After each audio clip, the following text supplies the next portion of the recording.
National Innovation Strategy. The nation station Oman FM, with the cooperation of the Research Council, presents Innovation Roadmap, an introduction to National Innovation Strategy from the Research Council.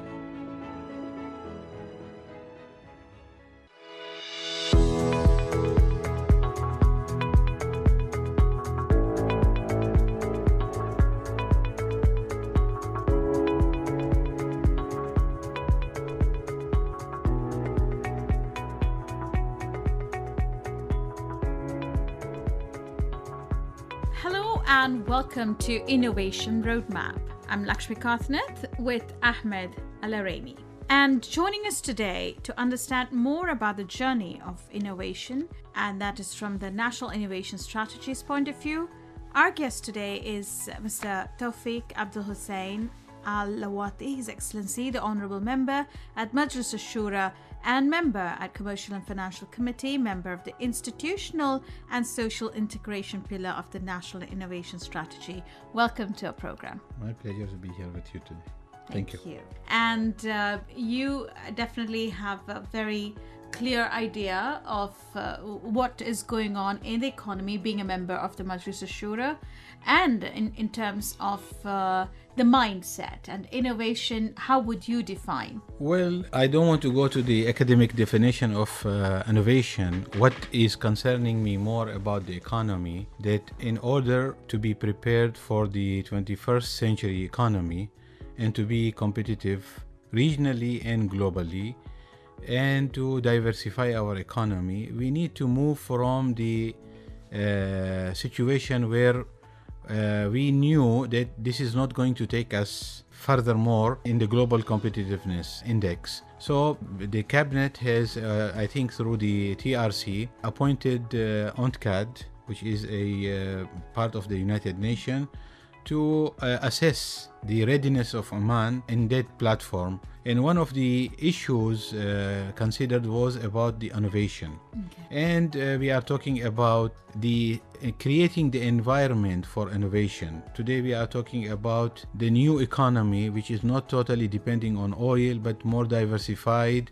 It's more on IT, more on high-skilled labor, more on productivity, more on research, development, and all this requires a different mindset. And based on that, we have gone through a process. I'm not part of TRC. I was invited as a member of Shura Council from the last term, and I continued with them in the pillar of communication among the government entities and also with the social or with the community, yes, in general. So we have identified the challenges in this regards. Regarding the innovation, we are talking about the current situation in terms of research and development, how much we are investing on the research and development, what is the gap between us and the developed countries in terms of the budget allocated for research.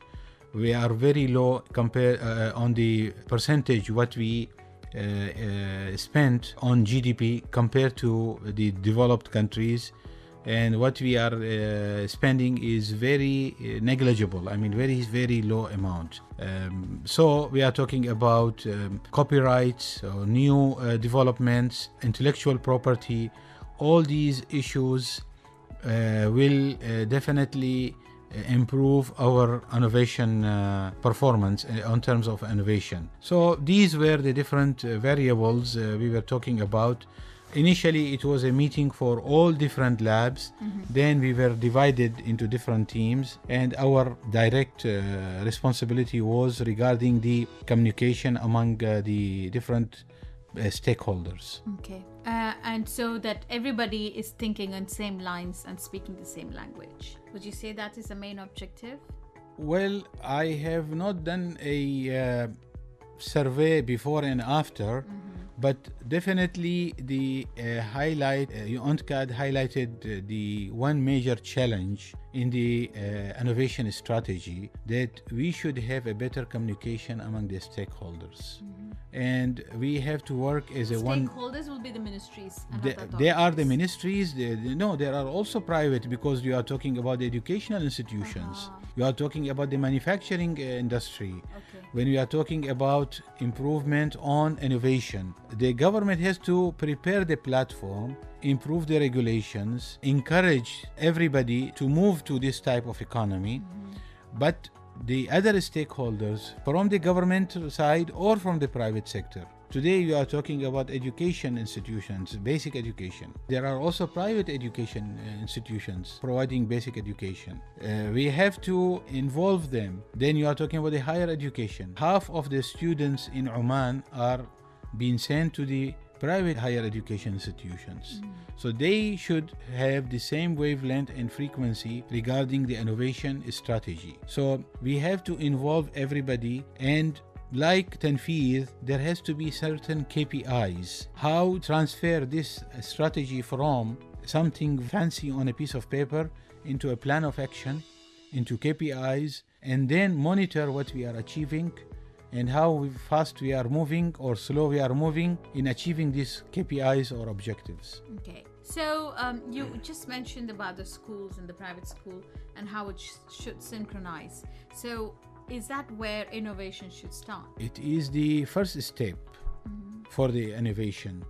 Today, there are some innovations by some students in the university or even in the high school. They convert these ideas into project, and they are able to convert this project into business, and maybe few businesses are successful where they float it as a regionally or globally as a business entity, and they have a good royalty out of the innovation. So we have to encourage more on the research, involvement in research. More important than involvement in the research, creating the mindset that we participate in the research.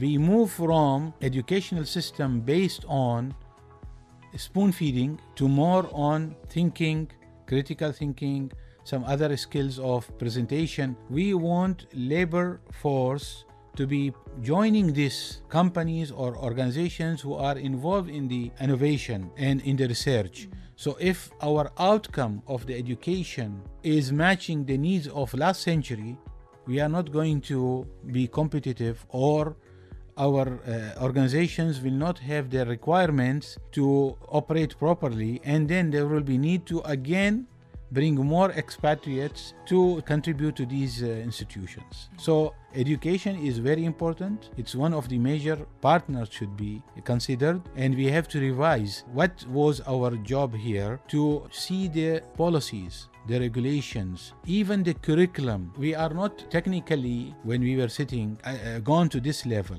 but we have highlighted that one of the areas where we need to go all the way to see these curriculums and syllabus in the school level, and then on the university and higher education level. You have to come up with the dynamic curriculum or teaching methods which emphasize more on this type of economy where we want to move regarding the innovation.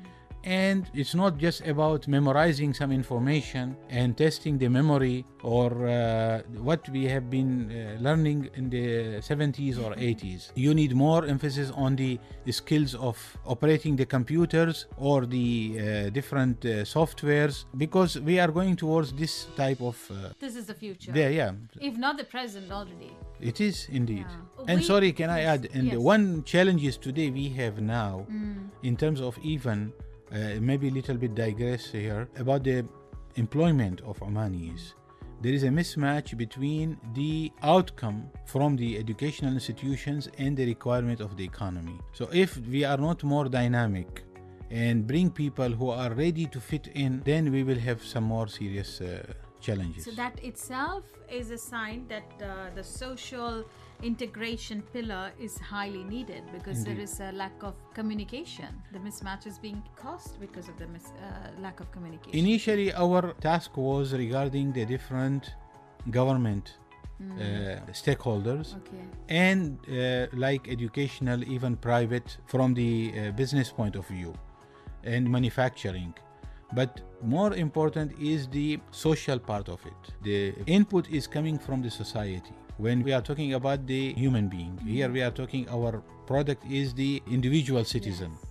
We want him to be the central of all the activities. We have to develop him because the economy has to be driven by the talent, by the expertise. Okay. We don't have many options to just bring the easy solution and import it from outside.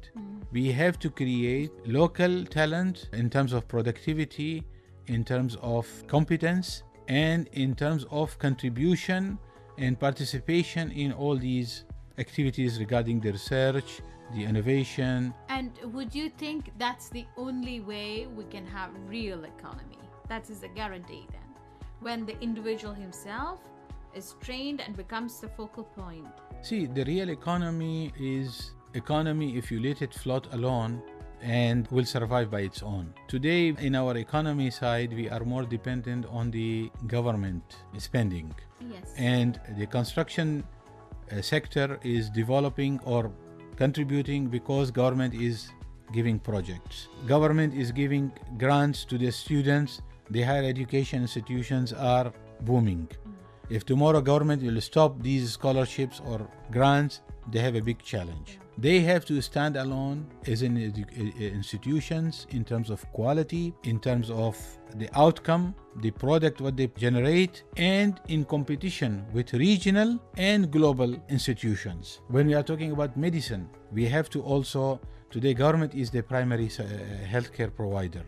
We have to be balancing between the basic rights of the citizens to get the health services, but at the same time, as a PPP, we have to develop private sector which is able to provide equal services as provided by the government at a better price. So there's not a huge gap. There's not a huge gap. Yeah. Now, when we are talking about manufacturing, we are talking about, again, all these manufacturing should not be totally dependent on gas or oil because we have it locally cheap. We have to develop industry which is able to, we are talking today about economy-based industry or IT-based economy. And this economy, what is the main raw material or the ingredient for it is a highly skilled, qualified individuals. And if we are not going to end the environment, which is encouraging The ecosystem. yes, and if we don't provide it or establish it, then we will have a major challenge here. We'll take a short break and be right back. The institutional and social integration pillar focuses on the empowerment of effective communication and cooperation between the relevant stakeholders in a way that achieves harmony between policymakers on one hand and between the institutions that produce, support, and benefit from innovation on the other hand. You are listening to the National Innovation Strategy.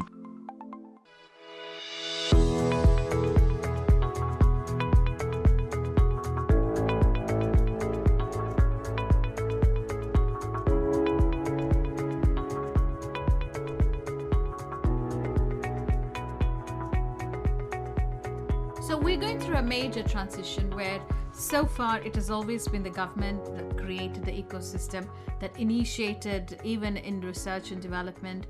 Now we want to see private sector organizations and individuals come out and contribute to encourage the ecosystem. We have not only in this situation, we most of the countries in the region, basically government took full responsibility, and we were thinking that oil will continue forever and we will enjoy good prices and we will create jobs for people, and every year we will have promotions and increments. But this is not the reality. So from 1995, with the first major strategic plan for Oman, we have recognized our challenges for economy vision 2020, and now we are again studying 2040, and in the meantime we have the last 5 years plan for the Oman 2020. We have identified our challenges and also where we need to diversify.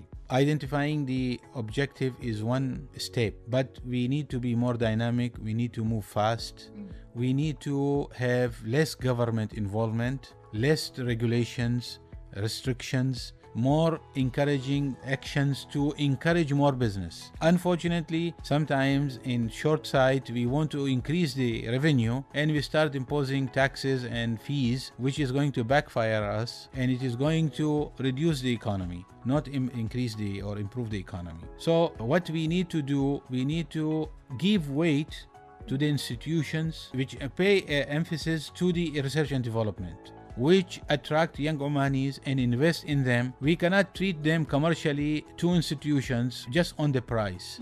We have to give weight to these institutions who are involved in capacity building, who develop local talent, who invest on the research and development, and who add value to the local economy. If the government or the companies owned by the government will treat everybody equal, those who pay this emphasis and investment, and those who are only on trading or just on profit basis, we are not doing justice to ourselves and to our young generations. So in terms of policies, in terms of vision, in terms of actions, in terms of decisions, all the government institutions, they have to be focused on innovation-based economy, and we should not flip-flop. Sometimes we jump back again to I need a discount, I need to reduce the cost. Maybe I contradict myself. We want the government to be more efficient. But when I support an institution or an organization which has capacity building or development of local talent or improvement of the research, this is an investment, this is not a cost. And when I'm taking this decision, I can defend it as a government official.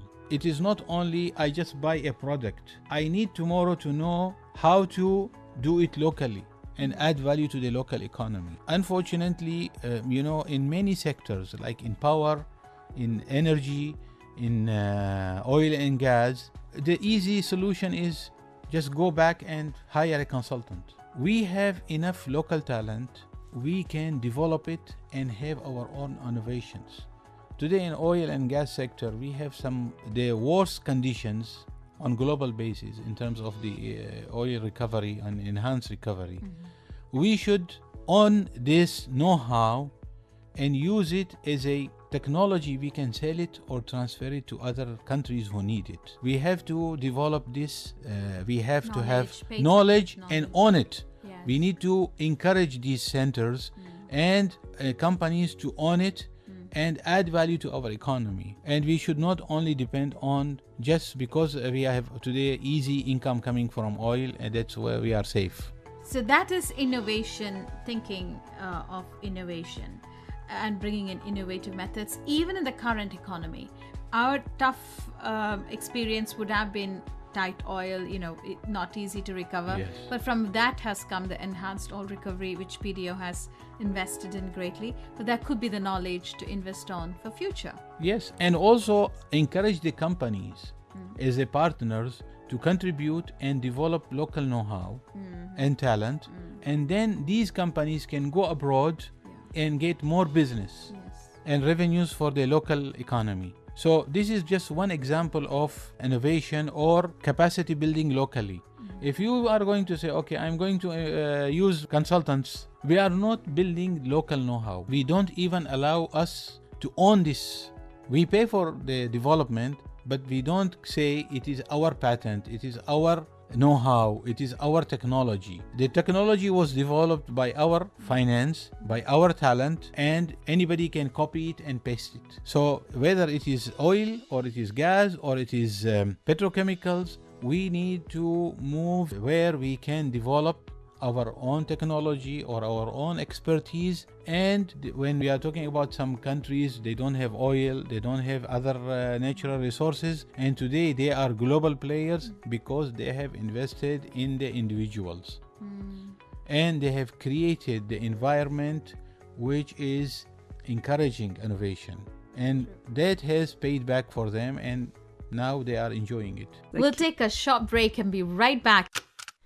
The transformation towards a smart government, the development of existing policies, the consolidation of the culture of innovation, and the simplification of government procedures are among the most important pillars of institutional and social integration for the empowerment of innovation. You are listening to the National Innovation Strategy.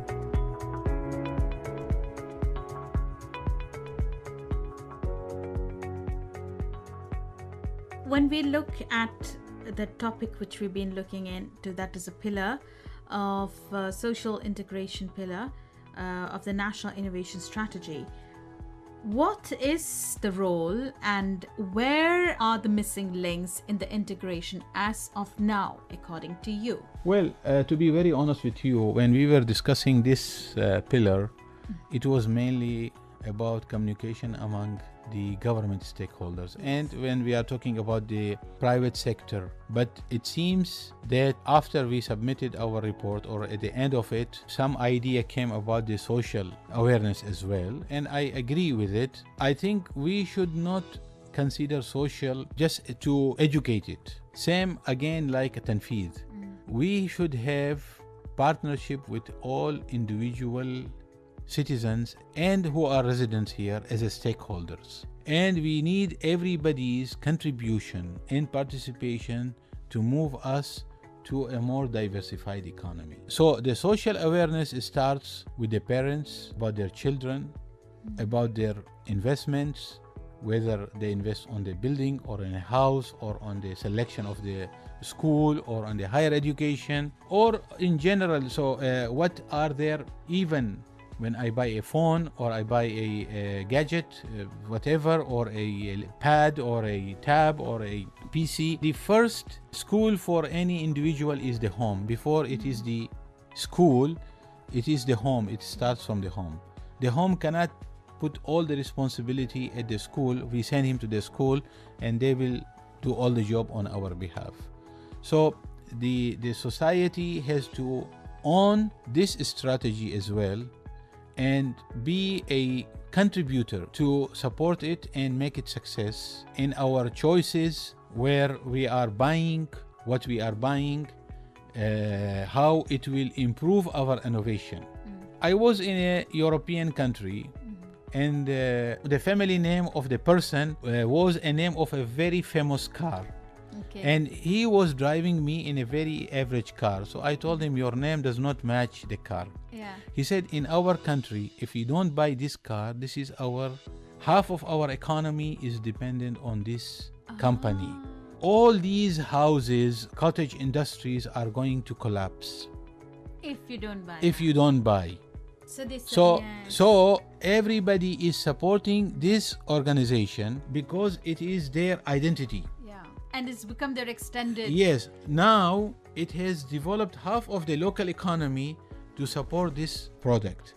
So when we are talking about this type of economy, everybody will be partner in it, directly or indirectly. So we cannot say everybody, I want an office work, I want an office job. With the fourth revolution and the artificial intelligence, we are not going to have any more. All the even e-government, many employees, offices and desks and big buildings. The traditional It has to be all now, all done by technology. So what we are going to do with our people, with the young generation? If I am going to raise them to do the job what we have been done in the 80s, not for 2040, I am doing an injustice to this generation. It's a very good point. Either as a parent, or as an education institution, or as a Ministry of Education, or even higher education, or even as a government. So we cannot wait till 2040, and then if God forbid we see the problem, then we have to have a crisis committee, and then we have to have re-engineering the people's mind to fit in that economy. And we should do that, not re-engineering, but just guiding them towards that thought process. So in other words, you're saying families need to think innovation. Yes, families. How they're guiding for them, the children for the future. Well, if I was not fortunate enough at my time when I went to the school, my son, I have to give him a better platform. So in some communities or nationalities, the best investment they do on their kids is in their education, in their talent. So I have to pay more emphasis on the future of my son, his planning, his career. Maybe I will pay more attention on his dress, on his food, or on his car, or on his how often he changes it, or his sandal or whatever, or cap or turban, but I should give more emphasis on what goes into his mind. And if I am a educator or I am a teacher, I have a major challenge. It is more important today than a physician, because physician is going to fix the body of a person. When there is a problem. If there is a problem. Yeah. But today, my brain or the child's brain is being programmed or developed by the teacher. And to be very specific, we have to start with early childhood and even preschool stage. In terms of the educational or the cognitive achievements, 85 to 90% of the intellectual development of a brain completes by 5 years. by even, if you can say, up to 10 years. Okay. But the majority of it is before the school starts. Here, we starting after the completion of the 6th year. And these 2-3 years which we are missing, very critical. This is not a cost, this is an investment. If you invest in the preschool, you will save a lot of money in terms of the quality of the education and even a better quality of the higher education. So innovation is not a slogan. Innovation is a vision, is a plan, is a practice. It is not enough if I go to all education institutions and everywhere I see innovation, but the outcome is still mediocre. We have to all strive towards achieving the innovation. The decisions, the environment, the output should justify where we are heading. Very interesting. So, are the academic institutions able to bridge the gap between the requirement? Like you mentioned, we talked earlier in the program, the mismatch. Do you think today they can? And in which ways we can carry innovation in this method, in the area? You have cause and you have effect. You cannot just change the furniture and say we are, or add a lab and say now we are innovation. It is a process